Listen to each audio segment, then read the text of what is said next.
Hi everybody, how we doing? Today's video is going to be about how to make healthy eating unbelievably easy, and I have 3 bonus action steps for you to start eating healthy today. So I'm Kelsey Mashad, and I'm a certified health and life coach, and I help people gain control of stress eating and make peace with food and their body and develop strategies to lose weight for good. So I just want to remind everyone that I'm available for complimentary consultations, and that's where we jump on the phone for about 30 minutes and we can dive really deep into your own health and weight goals, and we can take a look at where you are and look at where you'd like to go and all the steps that it takes to get there. So if you'd like to book a complimentary consultation, I will leave the link for you above. So in making healthy choices, and making them really easy, too often I hear I can't talk today, prospective clients say that, the chips were just screaming my name or the cookies were twisting my arm. But really, were the chips in the cupboard to begin with? And, or why were these cookies, maybe in your desk drawer? That we tend to keep them in easy to reach hiding places. So I help my clients to eat healthier and lose weight by making these few changes to their eating habits, their behaviors, and through their environment through these weekly action steps. So as a bonus today, just for listening to this video, I'm going to give you 3 action steps that will help make healthy eating, so easy for you, and you can start today. Hi, Pete. How are you? How are you doing today? Thank you for popping on. So action step number 1, if it's not there, you can't eat it. It's really that simple. By removing all of the barriers, you'll be contributing to your success. So if you want to lose body fat, you will need to remove all of the unhealthy, processed, and refined foods that are in your home, and you want to replace them with just real, whole, and nutritious food options. So throw out the processed foods, the crackers, the junk foods, the cookies, the desserts, all of those, you name it, you know what your foods are.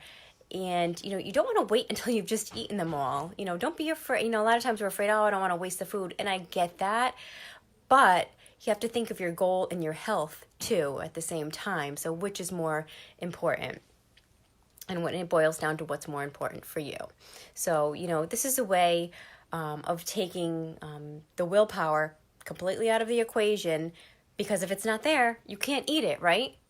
So if in reality, if you don't see your trigger foods, it's highly unlikely that you'll feel like you're depriving yourself. So action step number 2, I want you to keep it simple. So to succeed in any effort, you really need to minimize the decisions that you have to make. Too many decisions can be just too overwhelming sometimes.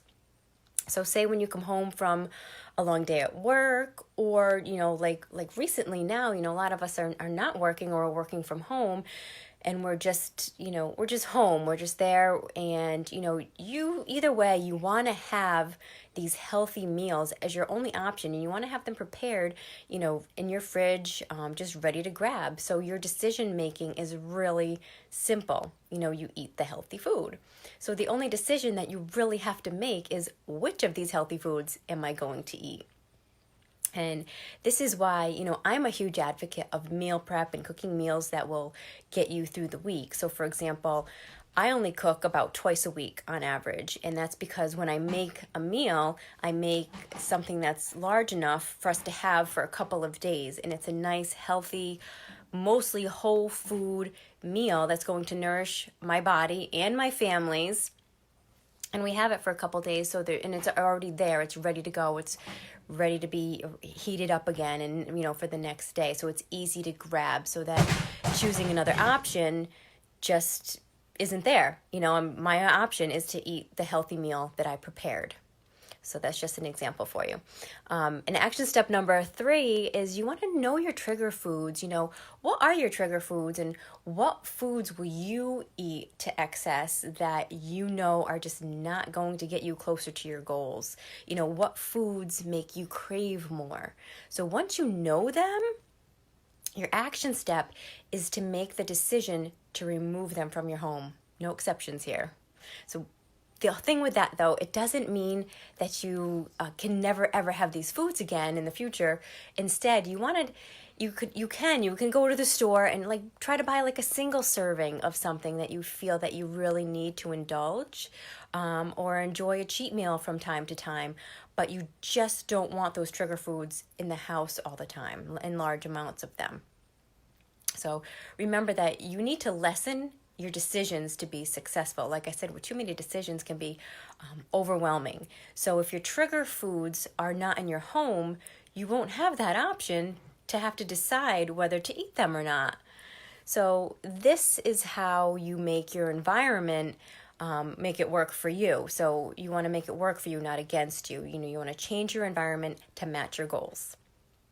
And these changes, they're not about depriving yourself at all, or you're even just eating a low-calorie diet. Rather, it's about eating healthy meals throughout the day that satisfy you, and they're just nourishing, and they're going to nourish your body, and they're just simply good for you, and they make you feel good.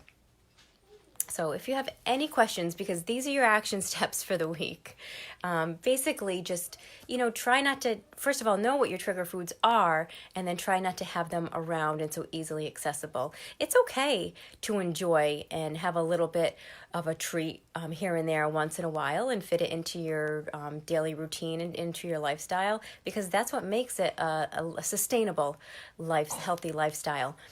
But by having a trigger food that that you cannot control yourself around, then don't have it in your house, or just have something that's just a little bit to like a smaller portion around that's going to satisfy that craving, so that you're not completely depriving yourself. Because when we deprive, that's when we want it that much more, because that's just human nature. That's how we're created. So don't deprive yourself. Enjoy, but enjoy in moderation. So try to keep those out of the house and away from you, so that you just have the healthy foods readily available, and that is your only option, and that's what's going to consistently get you to your goals, whether it's just being healthier or losing weight or maintaining. So if you have any questions at all about the content I just covered, please feel free to reach out, drop them in the comments. Hi, Kimberly, how are you today? And I'm just getting ready to hop off, but I'm glad you heard it. Your name just popped up, but sometimes I don't always see names. It doesn't show me, and then it will, and I'm not sure when you were on.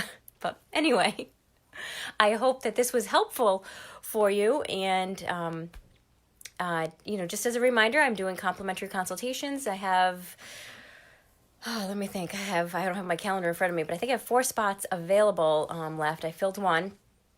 I got 4 spots available this week. If anybody wants to just dive deeper into their own health goals and take a look at maybe why you're stuck, how to get unstuck, where you're at, and how I can take you to where you'd like to go.